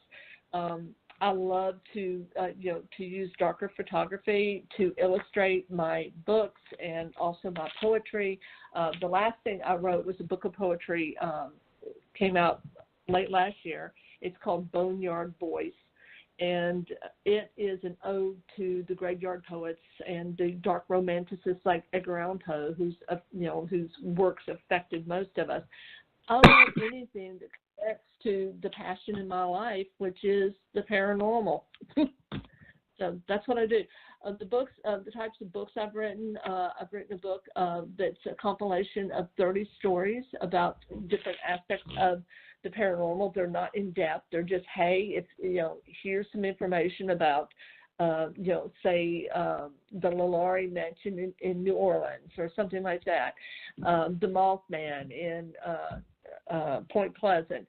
And then I've written a book, The Ghosts of St. Albans Sanatorium. I've done an audio book about unleashing or unlocking your own psychic potential. And the one that's coming up that we'll be working on is about Old South Pittsburgh Hospital. So, we've got a lot of things. Oh, and I also have coming up, I'm working on two things. And the other one is it's a graphic novel, and it's called Tales from the Four Kingdoms, and it's the first in a series. So, we're really excited about that, too. And, of course, my call out to my friends and neighbors who, including Jen, who have parts in that particular book.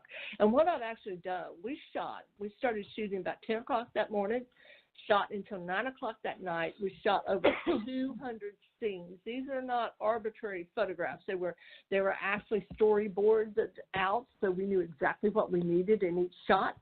And so, we hit it. We didn't breathe, and we got everything done. So now it's just a matter of taking those photographs, creating a piece of artwork out of each one of them, and then pulling it all together. So that's something new for me, and I'm really excited about it. Oh, cool. Well, I know you mentioned earlier, that you're all part of the Full Moon Caravan, Psychics and Seers. Can you explain, what is the Full Moon Caravan and what is its purpose and the people that are involved and the services that you all do for your clients? Well, we're a small troupe of psychics and mediums. It's comprised of Jennifer, myself, and my daughter Stephanie. And we also work with guest psychics. We travel all over the country, and we give readings to people. It's a way to be public and to be able to connect with a fairly large number of people in a very quick period of time. So it definitely is a path for us. We've been together about 3 years doing this, and we love doing it. We also work independently as well as a troupe. So it's pretty exciting. We have a Facebook page. Yes, we do. It's Full Moon Caravan. And we also have a website, fullmooncaravan.com. Right. So if anybody's interested in knowing more about that. That's cool. Okay. Next question is Ouija boards. What's y'all's opinion about them? Do you all use them with with y'all's investigations or your caravan and forth? We definitely do not use it with the caravan. Okay. We don't per se use them on investigations. Pat and I have a different opinion on those. I think if you know how to use it, know how to open it, know how to close it, know how to control it, that you can do it not in an investigation and not to draw in things and not to open portals, yada yada yada. But for if you need to connect to someone and that's your only tool, if that some people have certain tools and that happens to be somebody's tool that I know. Not my tool per se, but I think it's interesting. With me, people get on these boards that cannot recognize energy. They see, with someone like me, I can instantly tell you if it's positive energy, if it's negative energy. I can do it with people, I can do it with spirits, I can do it with both positive and negative entities. But most people can't do that, and so you get a negative energy that draws them in. And acts like the proverbial wolf in sheep's clothing. And what happens is that it becomes more and more dependent on this energy. It's almost like an addiction that occurs. And because they don't know what type of energy that they are working with, they're slowly being manipulated into often oppression. And so you have a lot of teenagers because guess what? They still put the Ouija on the lower shelf. And the Ouija, by the way, was known as the spirit board in about 1870.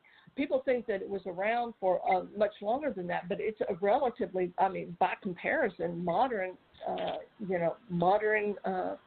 tool. Now, having said that, my grandmother used it, and that was her tool. It was her tool, and she was incredibly powerful. I could tell you stories. One of them was, I saw them arguing one day. Yes, they were arguing, and I saw that board fly out of her hands about 8 feet across that room, hit the wall flat, and didn't just drop, but it was like somebody's hand was on it, and slowly that thing roll, just slid down the wall. So for me, having seen that and knowing, how powerful it is as a tool, I've always known that is not my tool. And I really hesitate because, with the wide usage of it, because people simply, as the mass, can't recognize that energy. It's not the tool itself. It's like, I have guns, but I am trained in how to use those guns. I know how to put a safety on. I know how to take the safety off. I know how to clean it. I know how to put bullets in the chamber. I know how to use it. But if you just imagine if you put, or teenagers around the Ouija board. Or guns, without any instruction on how to use it, and they've never seen one again or before. Can you imagine? You could see people picking those up and looking down the barrel, and you see what I'm saying. So it's not the tool itself. The tool itself is benign. It's nothing until you have the energy of a human being who is trying to make connection, and it's almost like a door opens and all of a sudden there's light in the void, and the void is black. I can tell you that, having been there, like I said, energetically that one time. So there's a blackness. So all of a sudden you have light. What do you think is going to happen? It's going to pull a lot of energy, a lot of different energy. And like sperm, it's going to be the strongest energy that's going to get through. So imagine that. Not only now are you dealing with negative energy, but it can also be the strongest negative energy that has come in contact with that light. So that's why we differ. Okay. Well, have either the two of you experienced anything other than paranormal, such as, anything cryptid or any type of UFO encounter? Well, I think I almost hit a Bigfoot one time. I had went over to pick up a hot tub to bring. I took it in trade on a car, and I went over to get it to bring it to my house. On the way back, it was, just was getting dark, and here I am in this big Dodge truck, big wheels and everything, pulling this hot tub. I pop around the corner, and it looks like something's bent over in the middle of the road, and so I'm in that lane, and I have to swerve to miss it. Right as I swerved, it stood up on its back legs, and as I went by, its face was the same level as mine. And I was like, stunned. So by the time I got to the turnaround and come back, it was gone. But it had, like, blondish, dirty color hair, and it was, like, matted up. And I don't know what it was. But I always say I had an encounter with Bigfoot. So. Damn. And I'd like to mention, my husband and I went out to the International UFO Conference. It was held in Phoenix, Arizona a couple of years ago. And we were actually writing for a magazine called Phenomena Magazine. Most people in the field know that one. It's been around a little while. But the question I asked of people who were there, both on the UFO side and the paranormal side, was could these occurrences be really from the same source, and people are seeing them as a way to understand, if you will, the energy that they're engaging with, but it's the same thing. And the majority of the people I talked with thought that, yeah, it could definitely be the same thing. For instance, if I see a ghost in the middle of the night in my room, somebody who is connected with ufology would feel much more comfortable in a way, or their understanding of what that energy may be would be to see it as a gray.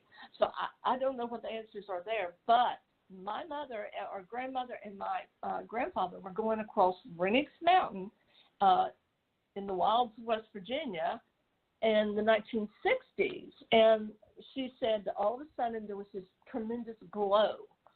They saw it in the car, and the car died. And then all of a sudden, they're like, okay in the car, just driving down the highway, and they realized that they had lost 3.5 hours that they could not account for. Well, fast forward to my daughter, Megan, who, by the way, she has a strange story from birth. She's O negative is her blood type. That her blood type, I know it sounds crazy, and Dr. Glover in Abingdon, Virginia, said he'd never seen it before, but her blood type changed. I'm A negative, her father was O positive. She was a positive baby, and then all of a sudden, she was O negative. He'd never seen that before. It just doesn't happen. But my point is, when she was 3 years old, my mother saw her out on the front porch, and she was pointing up at the sky. And my mother ran out and picked her up. And when she did, she looked up. And she said, oh, my God, Pat. She said there was something huge in the sky. It was like the size of a football field. And it was cigar-shaped, not round. And I'm not into ufology, so I had to go look it up. And, yes, they have spacecraft. It's reported quite frequently that are cigar-shaped. And then I asked Megan, I said, have you ever seen anything else? And she said, yes. This is when she was still young. She said, I was out on the on the playground on a swing, and I looked up, and there was that craft above my head, which I find interesting. For me, I had spirit guides from the time I was a small child that would teach me how to do things like ride a bike when I was 4 years old, one of those old swing bikes. I couldn't even touch it with the flat of my feet. But they taught me at night in a dream how to get on that bike, and what I would do when the paddle would come up, they taught me to point my toe and hit it as hard as I could. And so when I told my father to take off the training wheels, he said, you're going to get hurt. I said, no, I want to do this. I know how to ride this bike. And I did. I took off riding. So from a paranormal aspect, it sounds like I have a spirit guide. But from a UFO aspect, is the spirit guide actually grazed? I don't know. I have no idea. That's what I'm saying. I have no idea. I wish I had all the answers. Well, I think the paranormal, the UFO, and phenomenon and cryptos, I think they're all tied in together in some fashion. Mm-hmm. Well, I think so too. Have either of you two ever experienced an out of body or astral projective? And if so, could you explain what happened and how to make you feel? I do, yes. I'm an astral projector. I will tell you, I come from a long line of astral projectors. And what happens to me is I start vibrating. It's like, and I can actually wake myself up because I'm vibrating so hard. And I did not know growing up that was one of the signs of someone who astral projects. But I actually woke up not too long ago, just one of many examples. And I looked over, and I could feel that I was flat, like I was floating down. And I looked over at the door, and I noticed that I'm above the door because I'm looking down at the door frame, right? The top of the door frame. And I hear my spirit guide say, don't look to the right. And I'm like, okay, but remember that peripheral vision I was telling you about where I have almost perfect peripheral vision? I saw these small, like dark figures in the room. And then I felt myself floating down until all of a sudden I actually felt the bed. I physically felt the bed. And that's when I went out. And the next day I told my husband, and he said, you do realize that I sleep on the right side of the bed, right? I said, yeah, honey, but I got to go with spirits. So it doesn't, to me, how do I explain it? It feels like me. I'm aware that it's me, but it feels, I don't feel my corporeal body. Does that make sense? It's like It's like I'm aware of me, but I don't feel my corporeal body. And sometimes, like, I had a person that wanted me to get in touch with another person. And so I astral projected. I actually was there. I was, like, above the house. I described the house to a T. I described which side of the bed this person slept on.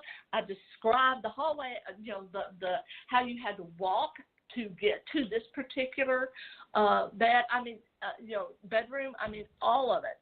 So, astral projection for me is I feel myself. I'm aware of myself, but it's like I'm unencumbered by my body. But I still have a self-awareness, if that makes sense. Mm-hmm. Sure does. How about you, Jen? Not so much. I'm more of, I can navigate myself around in my dreams. And if I say I get woke up from a dream, I can go right back to sleep and pick up right where I left off. And damn. If I think I missed something in my dream, I can go back and say in a room and stuff, and I want to see a picture. I can go right back to that room and see that picture. Now, let me tell you one thing. If I kept having this dream a few years ago. The first night, I thought we were out because I kept hearing voices people I knew. And so I assumed it was my ghost hunting team and that we were at somebody's house investigating. And then I heard like an explosion. So I thought it was, something blew up or whatever. So I'm, being paranoid, I'm saying, we're not doing any investigations this weekend, blah, blah, blah, blah, blah, right? So anyway, I go to sleep that night and I have a dream again and I realize it's a gunshot. And I think, I still hear these same people's voices that I know. And I'm looking around the house trying to figure out where I am. But I can't figure out where I'm at. I knew I've been there before, but I couldn't figure out where I was. Anyway, I go to sleep the next night, and I dream it again, and I realize that not only is it one shot, but there's several gunshots, right? So the next night I go to sleep, and I don't dream it. The next morning I get up and find out that the house that I was in my dream was Shirley Blankenship, and that her son-in-law shot and killed Tina and her daughter and had shot at Shirley and then killed himself. That was the house that I was in. And the reason I couldn't figure out where I was is because I was only in it one other time. The house that they had lived on Garden Creek, I was in many times. But when they moved to the new house in Honecker, I'd only been there one time. That's why I couldn't figure out what house I was in. I knew I'd been there. I just didn't know, couldn't figure out where I was. Not that I could have saved them or anything, but for a long time I kept thinking, if I could have figured it out, I could at least give them warning. But well, ladies, we're almost out of time. So next question is, what are y'all's plans for the rest of 2018? And do y'all have any projects that that you're working on that you're able to discuss? Oh Lord, yes. We've got a lot of dates. We've got in September we'll be at the Samadhi, hopefully. On the 15th. Yeah, we're going to be confirming that, and that's Johnson City. And also in Johnson City we'll be at Generations Community Center on the 29th. And then October we're always booked. So we're going to be down in at the Ferry Plantation in Virginia Beach on the 6th. We're having a seance on the 12th. On the 20th, a dinner and seance. Oh yeah, that's right. And tickets are only $40 today. It's going to be an old-fashioned Victorian seance. Oh my God! We'll finish with the dates, and I want to tell you one quick thing before we go up. St. Albans the 20th, and then a party at my house. Sorry guys, invitation only, but you're invited there, Rodney, and you too. And then, all right. We're at SuperCon 6 in Middleton, Ohio. And then we're also looking at a thing in the November 30th through December 2nd. We haven't confirmed it yet. So. Yeah. So, but anyway, back to the seance. We were doing the seance, and this man takes over her body. You know how prim and proper Pat is, right, Rodney? Yeah. You know how she always is just so prim and proper? Well, this guy was a gangster type. A gangster, not a and he gets in her, and she plops over, and she's sitting, rocking back and forth with her legs spread. And she's bouncing, how those gangster types, they bounce, left and right, and bounce up and down, and do their little head thing. She's doing all that. She looks at this woman, which was his sister. But we didn't know that. Yeah, we didn't know that. She slaps her hands down on that table, and she comes up and says, "You bitch." And yeah, oh my God, you would have freaked if you'd have seen this. And this is sweet little Pat doing it, and I'm like, holy crap, I forgot to turn the camera on. I'm missing it. Oh, that was my thought. But anyway, he had a message for his sister, and but anyway, he came through, but he was the gangster type, and he was mad at his sister. And you would think that she wouldn't ever want to come back after that, but they actually have bought tickets to the next one. To the next one, yeah. Well, that's awesome. Well, do y'all have a website where people can get a hold of you, if they got any questions or concerns, comments, or anything? It's fullmooncaravan.com and Full Moon Caravan on Facebook. Okay. And on Instagram. Yeah, Instagram as well. Well, ladies, I appreciate y'all coming on the show. I ain't had nothing but a good time, and got to learn a lot from you all. And anytime y'all want to come back, just hit me up, and we'll make it happen. Well, thank you all for having us, and we've enjoyed it. Say hello to the Connor sisters for us. Oh, I will. We love them. I sure will, because I think I'm supposed to be seeing them sometime this month. We got work to do. Okay, well, y'all have a good night. Thanks a lot. You too. Thank you. Thanks, Thank Melinda. you. All right, good night. You're invited too, Melinda. Thank you. Okay, bye-bye. Y'all have a good weekend. Okay, I want to thank both Jen and Pat for coming on the show. I have nothing but respect for them and what they do and the job that they're doing for the people that they work with. Like I said, they're welcome back anytime. Our guest for next Thursday night, August 9th, will be author Valerie Ventura. So everybody, that'll be another good show. And also, just to throw this in there, this is Black Diamond Paranormal Society's Saturday make our 10-year anniversary. So we're going to party hard. So y'all have a good one. Thanks a lot. And everybody have a good weekend. All that good shit. You want to say bye-bye? Good night. Bye. She does it. She does it in that sexy voice. Do it again. Good night. Bye. Bye, y'all. Well, that's it for us tonight. I want to thank everyone that took the time to listen in. I'd like to give a big shout out to the Vibe Radio Network and to Ryan for putting up with us. Also to all the first responders and our men and women in the armed services. Thank you for your service and the sacrifices that you and your families make every day to keep our great nation safe. Tune in next week to another exciting show starting at 10 p.m. Eastern Standard Time.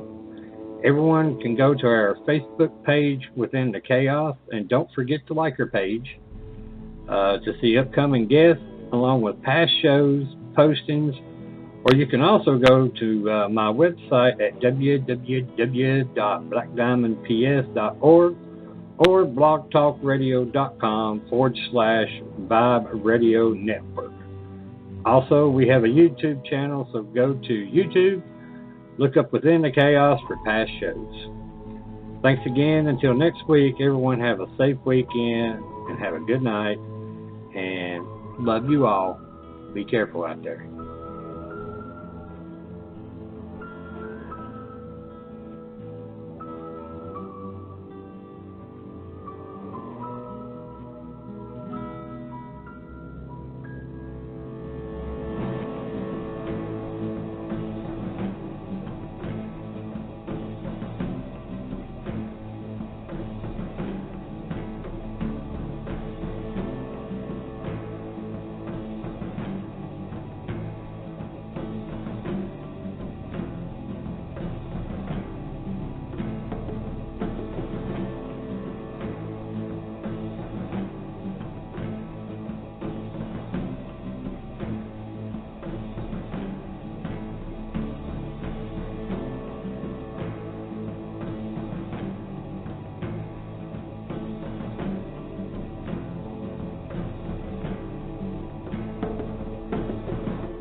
I'm sorry, but I don't want to be an emperor. That's not my business. I don't want to rule or conquer anyone. I should like to help everyone if possible. Jew, Gentile, black man, white. We all want to help one another. Human beings are like that. We want to live by each other's happiness, not by each other's misery. We don't want to hate and despise one another. In this world there's room for everyone, and the good earth is rich and can provide for everyone. The way of life can be free and beautiful, but we have lost the way. Greed has poisoned men's souls, has barricaded the world with hate, has goose-stepped us into misery and bloodshed. We have developed speed, but we have shut ourselves in. Machinery that gives abundance has left us in want. Our knowledge has made us cynical, our cleverness hard and unkind. We think too much and feel too little. More than machinery, we need humanity. More than cleverness, we need kindness and gentleness. Without these qualities, life will be violent, and all will be lost. The aeroplane and the radio have brought us closer together. The very nature of these inventions cries out for the goodness in men, cries out for universal brotherhood, for the unity of us all. Even now, my voice is reaching millions throughout the world, millions of despairing men, women, and little children, victims of a system that makes men torture and imprison innocent people. To those who can hear me, I say, do not despair. The misery that is now upon us is but the passing of greed, the bitterness of men who fear the way of human progress. The hate of men will pass, and dictators die, and the power they took from the people will return to the people. And so long as men die, liberty will never perish. Soldiers, don't give yourselves to brutes, men who despise you, enslave you, who regiment your lives. tell you what to do, what to think, or what to feel, who drill you, diet you, treat you like cattle, use you as cannon fodder. Don't give yourselves to these unnatural men with machine minds and machine hearts. You are not machines, you are not cattle, you are men. You have the love of humanity in your hearts. You don't hate, only the unloved hate, the unloved and the unnatural. Soldiers, don't fight for slavery, fight for liberty. In the 17th chapter of St. Luke it is written, the kingdom of God is within man, not one man nor a group of men, but in all men, in you. You, the people, have the power to create machines, the power to create happiness. You, the people, have the power to make this life free and beautiful, to make this life a wonderful adventure. Then in the name of democracy, let us use that power. Let us all unite. Let us fight for a new world, a decent world, that will give men a chance to work, that will give youth a future and old age a security. By the promise of these things, brutes have risen to power, but they lie. They do not fulfill that promise. They never will. Dictators free themselves, but they enslave the people. Now let us fight to fulfill that promise. Let us fight to free the world, to do away with national barriers, to do away with greed, with hate and intolerance. Let us fight for a world of reason, a world where science and progress will lead to all men's happiness. Soldiers, in the name of democracy, let us all unite!